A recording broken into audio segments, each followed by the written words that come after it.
Welcome to the From Sustainability to Survivability video series. I'm Steve Zimmerman from Spectrum Nonprofit Services. You know, the work of nonprofits in our community is essential, whether it's educating our youth, caring for the elderly, lifting up our most vulnerable, or inspiring us with art forms. Our communities are enriched by nonprofits. But like any business, in times of crisis, whether it's from internal or external forces, it requires all of us, board and staff, working together. You know, being a board member isn't a spectator position. It's a full contact sport. And at this moment, it requires all of your attention. There are three facets of your role as a board member to consider as you triage and stabilize your organization. 1, know your cash position. 2, serve as a strategic partner to senior leadership. And 3, be an ambassador. Financial leadership is the fiduciary responsibility of the whole board. And of course, the Finance Committee is going to be engaged during a crisis, but they can't be the only ones who understand the financial position of the organization. Rather, the whole board should have that understanding. Of course, it would have been best if you'd built financial literacy prior to the crisis, but it's never too late to start. First, you need to understand how much cash you have to weather this disruption. Know the number of months you can operate for. You can easily calculate this by taking the cash you have on hand and dividing it by a typical month's expenses. Let's be honest, the number may be scary, but it's better to know the number than to not, because then you need to understand the implications of tight cash.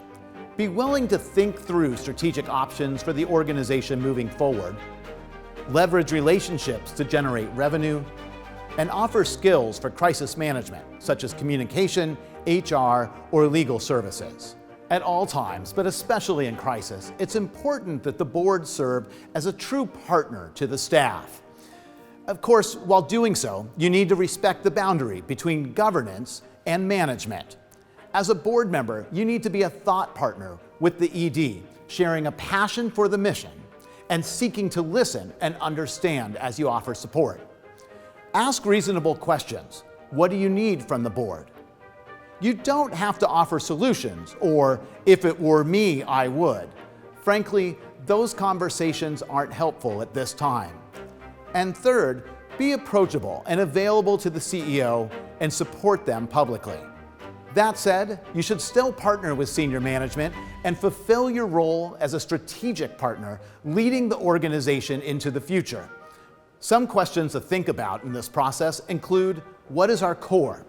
What are we particularly good at? Has our business model changed as a result of this crisis? What does our community need right now? What does the business model need to look like moving forward? We'll explore those questions more in this video series.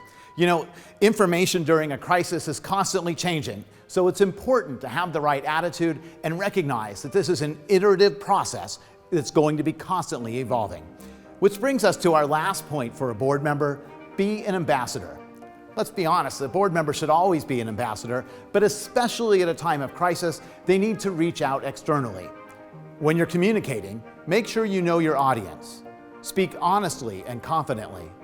Inspire. And have specific next steps, even if the step is to let people know when they'll hear from you again. Maintaining and building relationships is an essential role of a board member. At this moment, staff may be more internally focused, and so they may need help with the external relations. That's a perfect job for a board member. Know your cash position, serve as a strategic partner, be an ambassador. 3 key things that a board member can do to serve their organization and help it pivot from sustainability to survivability and once again thrive to enrich our community.